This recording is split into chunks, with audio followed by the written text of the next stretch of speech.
Muito boa noite, queridos amigos e amigas que se juntam a nós, sempre de forma muito carinhosa, nas noites de sábado, para que possamos estudar juntos a obra Missionários da Luz, essa obra com a qual temos nos ocupado aí nesse novo ciclo, de estudo. Já estudamos a obra Nosso Lar, já estudamos a obra Os Mensageiros. Se você não teve oportunidade de acompanhar conosco, vai lá no canal no YouTube do Conhecendo o Espiritismo. Lá você vai ter as playlists desses estudos.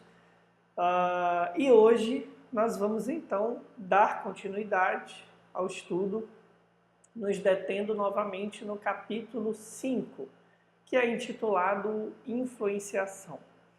Na semana passada, nós tivemos oportunidade de averiguar alguns elementos extremamente importantes sobre essa questão da influenciação, onde vimos a diferença entre uma ambiência espiritual de um local onde se tem oração, bons pensamentos, equilíbrio das emoções, nesse caso aqui dentro do centro espírita, onde estava aquele grupo mediúnico, e comparamos isso, por meio do olhar de André Luiz, com a ambiência da rua, onde todos ali jogam suas emoções, seus pensamentos, dos mais diversos matizes.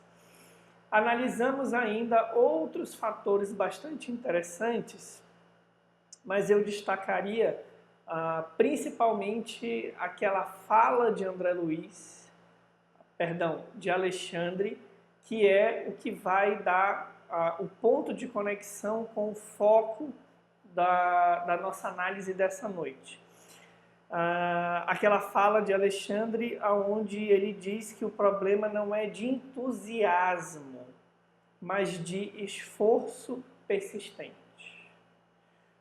Alexandre fala isso porque André Luiz fica muito impressionado com a conversação dos encarnados, que acabaram de sair da reunião mediúnica, todos eles louvando a oportunidade de conhecer o Espiritismo, agradecendo o amparo da espiritualidade, renovando os votos para ali continuarem.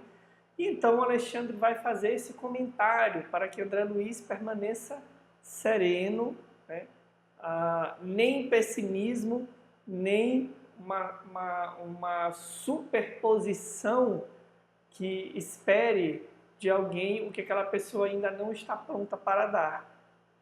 E nesse momento é que ele vai repetir essa expressão. O problema não é de entusiasmo, é de esforço persistente. Essa frase, ela é central para a nossa reflexão de hoje. Aliás, hoje a gente vai avançar muito pouco na leitura dos trechos. Eu selecionei um trecho bem pequeno, porque eu acho que no que diz respeito à influenciação, esse aspecto do esforço persistente, que se não for cultivado, gera um profundo desânimo. E esse desânimo, como nós vamos ver, sendo a principal ou uma das principais portas, um dos principais motes para o processo de influenciação, é algo que deve merecer a nossa mais profunda e dedicada atenção. Então eu vou começar aqui lendo um trechinho para a gente se situar no contexto e depois a gente faz aqui as correlações pertinentes.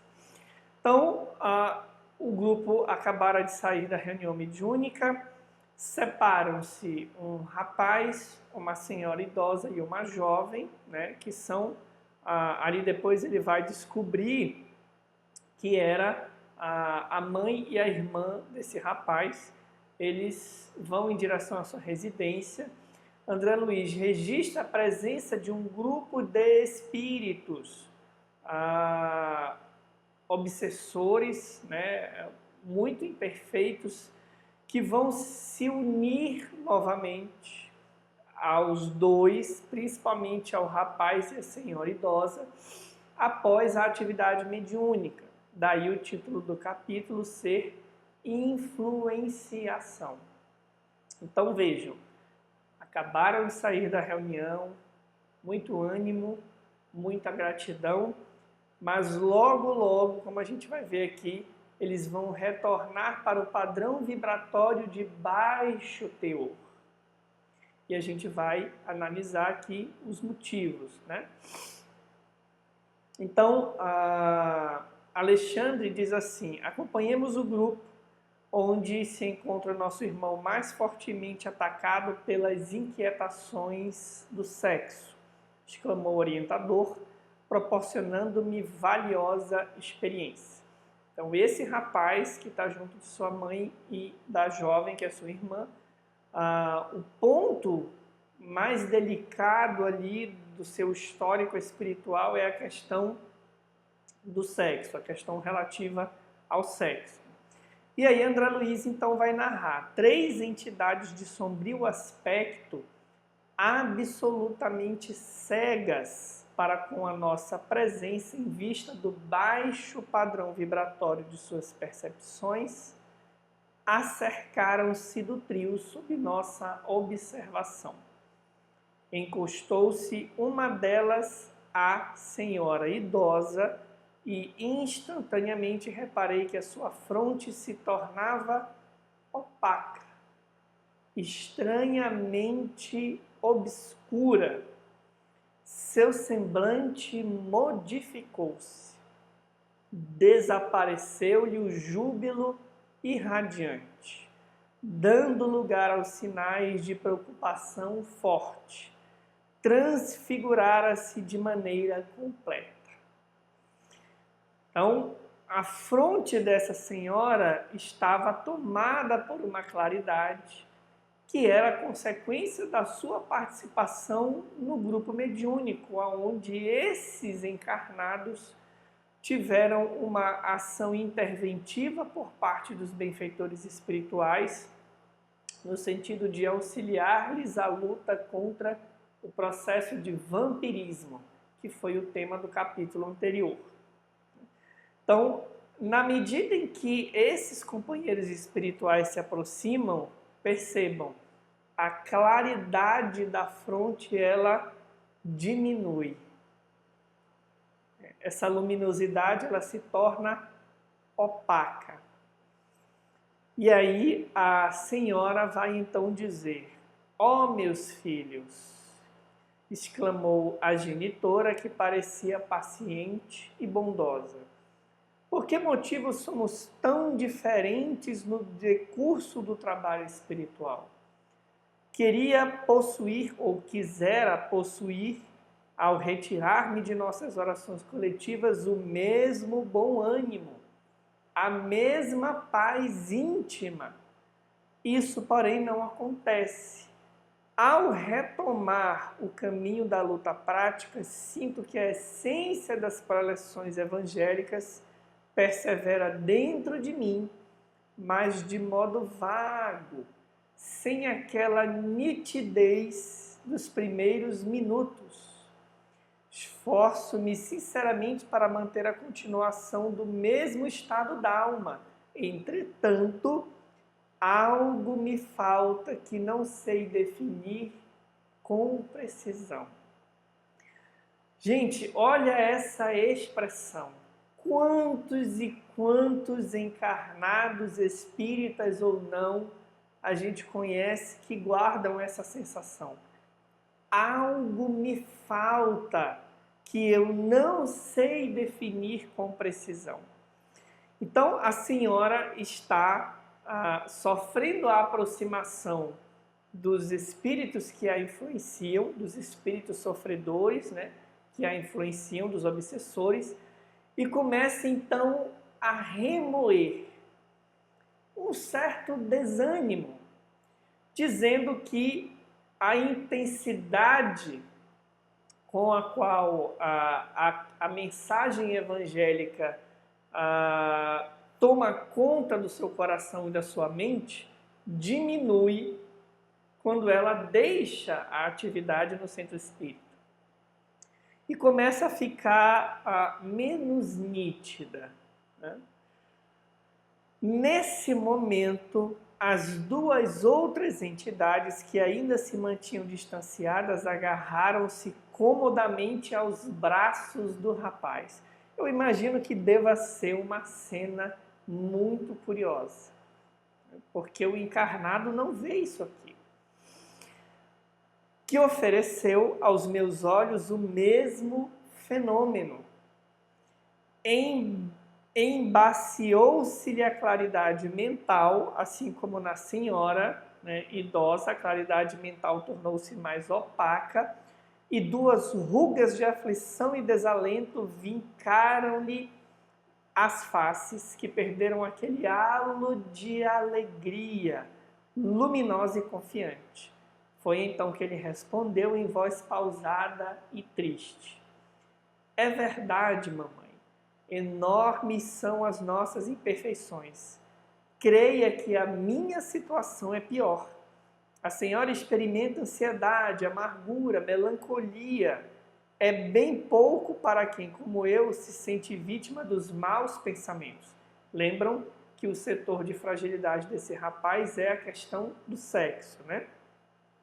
Casei-me há menos de 8 meses e, não obstante o devotamento de minha esposa, tenho o coração por vezes repleto de tentações descabidas. Pergunto a mim mesmo a razão de tais ideias estranhas e, francamente, não posso responder. A invencível atração para os ambientes malignos confunde-me o espírito, que sinto inclinado ao bem e à retidão de proceder. Na sequência do texto que a gente vai analisar na semana que vem, a irmã desse rapaz vai tecer uma série de considerações. Mas eu gostaria que nós nos detivéssemos agora nesse cenário no qual o principal fator de influenciação é o desânimo. O que isso tem a ver com o processo de influência espiritual? Porque vejam, os espíritos não os estão empurrando necessariamente para uma atitude explicitamente equivocada. Não aqui, nesse contexto, né?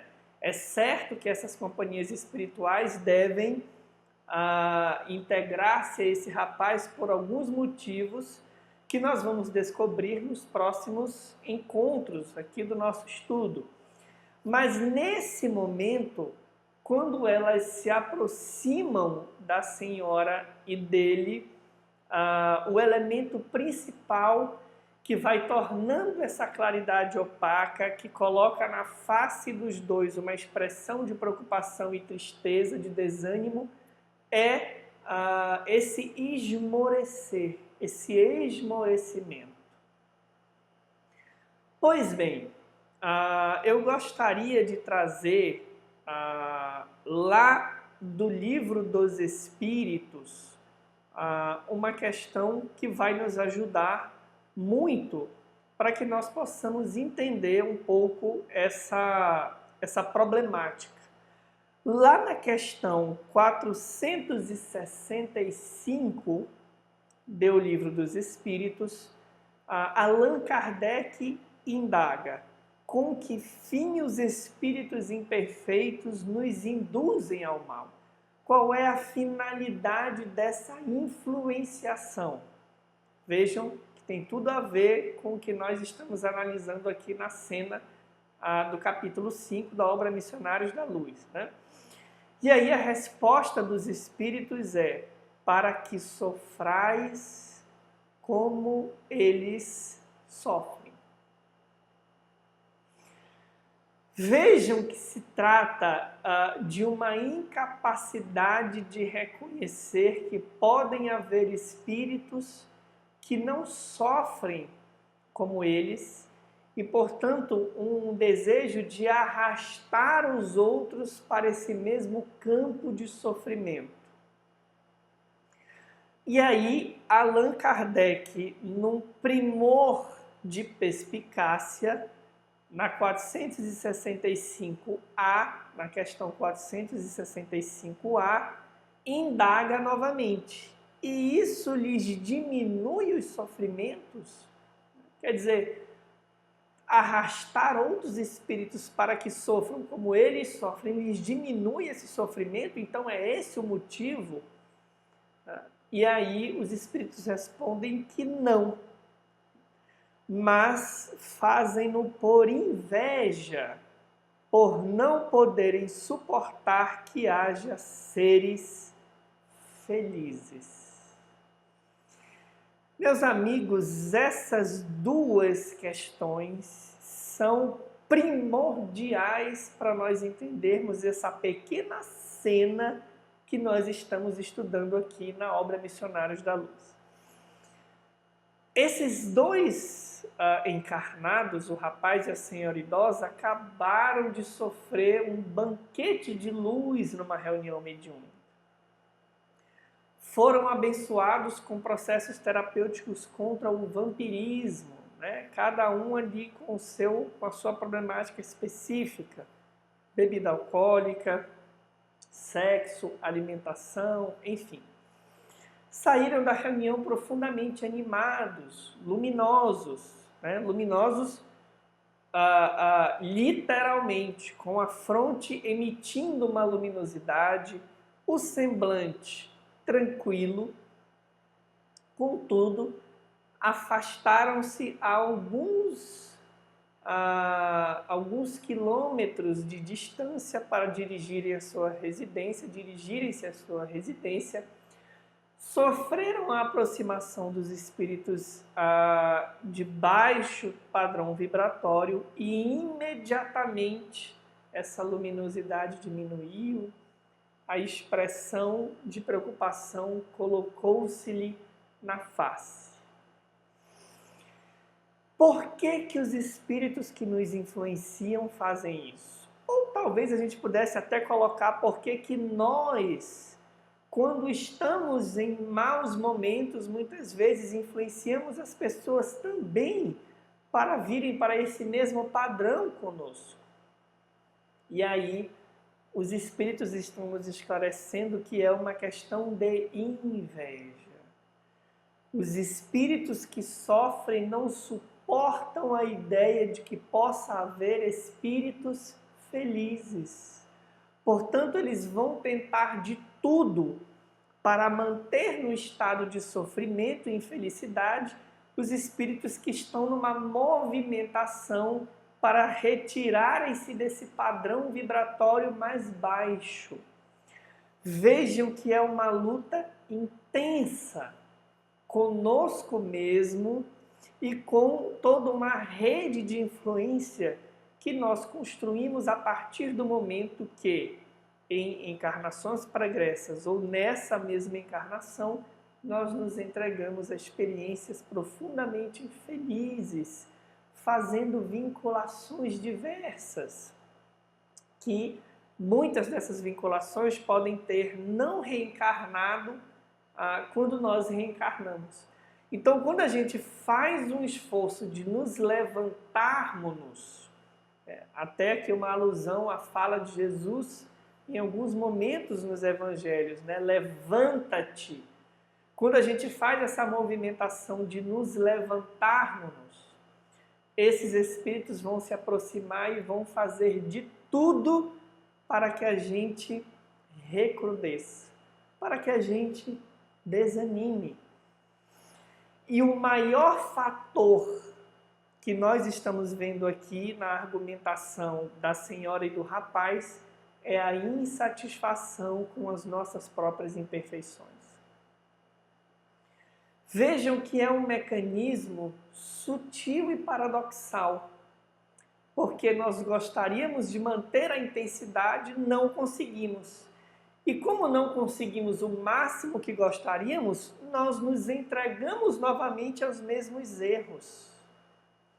Vejam que é uma armadilha de muita sutileza. É como se alguém dissesse para você assim: não vai dar certo, você não vai conseguir. Então é melhor você ficar com o que você já tem. É melhor você gozar um pouco mais do que você já tem, dessa alegria que, ainda que seja fugaz, ela te alimenta temporariamente. E a gente não consegue substituir a falsa alegria pela felicidade, é alegria versus felicidade, de nos entregarmos mais intensamente à vivência do Evangelho. Tudo isso começa com um simples desânimo. Um simples desânimo, porque os espíritos, pela inveja que possuem, não suportam a ideia de que nós possamos alcançar um nível de felicidade estável. Eles tentam nos arrastar novamente para as velhas vivências. Então, ainda nesse mesmo tema, além da correlação com o Livro dos Espíritos, eu gostaria de trazer uma mensagem do benfeitor espiritual Emmanuel, intitulada, vejam só, Devagar, mas sempre. Devagar, mas sempre. Nessa mensagem, Emmanuel comenta um trecho da carta de Paulo aos Coríntios, aonde Paulo nos diz assim: mas ainda que o nosso homem exterior se corrompa, o interior, contudo, se renova de dia em dia. Coríntios 4,16. 2 Coríntios 4,16. Então, Emmanuel pede que nós façamos o seguinte, contra esse desânimo. Observa o espírito de sequência e gradação que prevalece nos mínimos setores da natureza. Nada se realiza aos saltos, e na pauta da lei divina não existe privilégio em parte alguma. Vejam que esse desânimo não deixa de ser, de certa forma, um desejo de privilégio. É como se nós disséssemos assim: eu me entreguei a certas viciações, mas eu gostaria de não ter que lidar com elas. Eu gostaria de dar um salto no meu processo evolutivo. Não deixa de ser um tanto de orgulho, de vaidade. Eu gostaria de ser já mais evoluído. Eu não quero me ver às voltas com as questões que eu mesmo alimentei. Mas vejam que não há salto, não há privilégio. E é por isso que o título da mensagem é Devagar, mas sempre. Irmos devagar, mas sempre é a melhor profilaxia contra o desânimo, contra essa influenciação que vem do desânimo. Aceitarmos, como diz Alexandre, que o problema não é de entusiasmo, mas de esforço persistente, devagar, mas sempre, é o combustível que nós precisamos para mantermos essa claridade acesa na nossa fronte e para que a nossa face permaneça serena, ainda que nós estejamos atribulados pelas nossas questões ou pelas questões que nos rodeiam. Mas Emmanuel faz ainda alguns outros apontamentos. Ele diz assim: não abandones o teu grande sonho de conhecer e fazer nos domínios superiores da inteligência e do sentimento. É o que o rapaz e a senhora idosa provavelmente desejam. Mas não te esqueças do trabalho pequenino, dia a dia. A vida é processo renovador em toda parte. E segundo a palavra sublime de Paulo, ainda que a carne se corrompa, a individualidade imperecível se reforma incessantemente. Nós estamos encarnados para padecer no corpo essa luta, mas o espírito tem que se renovar.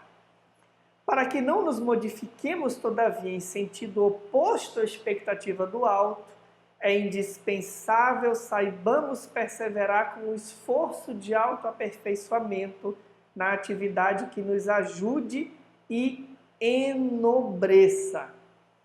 Guardemos a lição e caminhemos para diante com a melhoria de nós mesmos. Devagar, mas sempre. Minuto a minuto. Hora a hora. Decisão a decisão. Meus amigos, uma das maiores causas das portas que nós abrimos para a influenciação é o desânimo. É nós aceitarmos a ideia que nos é colocada, por espíritos que sofrem juntamente conosco, de que se nós não damos um salto, é melhor ficar onde está.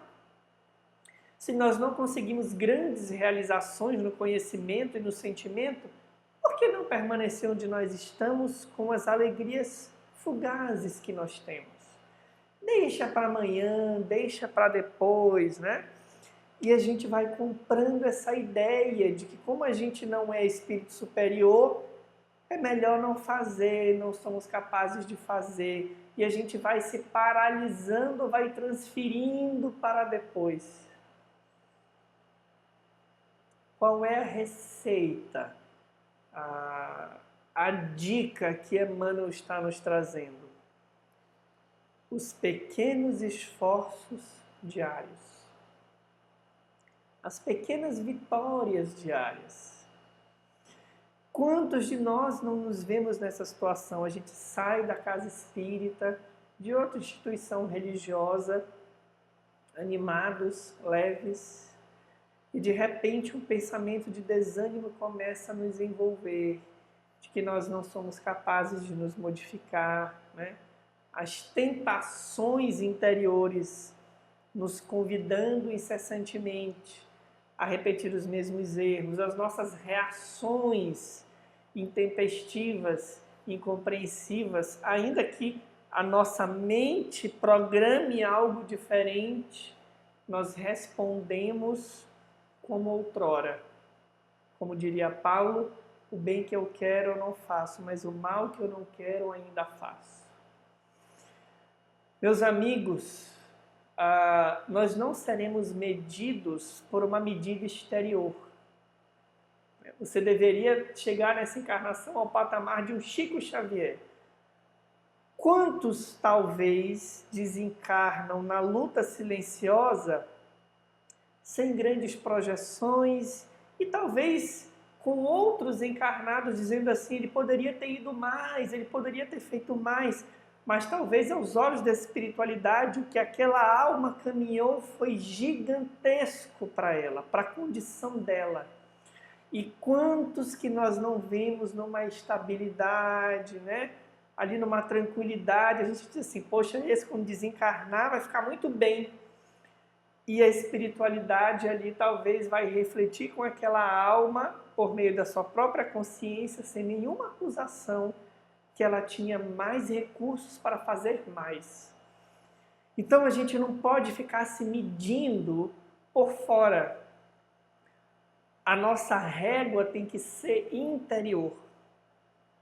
E a régua interior, a melhor medida dela é o devagar, mas sempre. Não é o entusiasmo, não é a perfeição para que nós possamos mostrar para os outros na nossa vaidade que a gente já consegue. É o devagar, mas sempre. É o esforço persistente nas palavras de Alexandre. Então, eu me detive hoje nesse trecho muito pequenino, porque eu achei que era extremamente significativo a gente observar essa pequena armadilha que a gente cai e que faz a gente se entregar profundamente, eu diria até às vezes gostosamente, a velhas viciações, porque a gente acredita que não dá conta, que não consegue, sofrendo as aproximações dessas influências que pegam nos nossos braços e dizem informações desse teor e a gente adia, transfere, acha que não dá. O cristão não é o cristão verdadeiro, como o verdadeiro espírita, vai nos dizer Kardec, não é perfeito. Ele é consistente no seu trabalho evolutivo.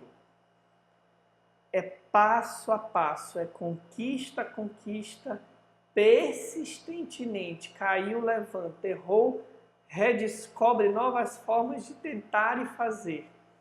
Porque é da lei que se a gente semeia, a gente vai colher. Quem colhe esforço, quem semeia esforço, colherá resultados.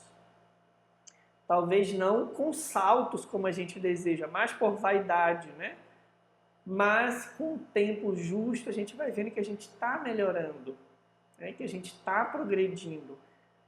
O nível de reincidência vai diminuindo, a gente vai conseguindo fazendo movimentações. Então o cristão ele não vive arrastado, triste, esmorecido, porque ele erra. Ele se renova na alegria de saber que Jesus conta com ele, de que o amor é infinito, pedindo apenas de nós o devagar, mas sempre, o esforço persistente para o qual nós temos todo o amparo possível a nosso favor. Então a reflexão para essa semana é que a gente fique atento a essas armadilhas de desânimo e aceitemos o nosso estágio, a colheita do que plantamos, sem conformismo, resignação ativa. O cristão é resignado ativamente, é trabalho permanente. Deixem aí os comentários, as dúvidas, que Jesus nos abençoe, nos proteja, que a gente fique embalado por essas reflexões e até o próximo sábado, quando a gente vai prosseguir, então, nos nossos estudos do capítulo 5º. Um abraço e até lá.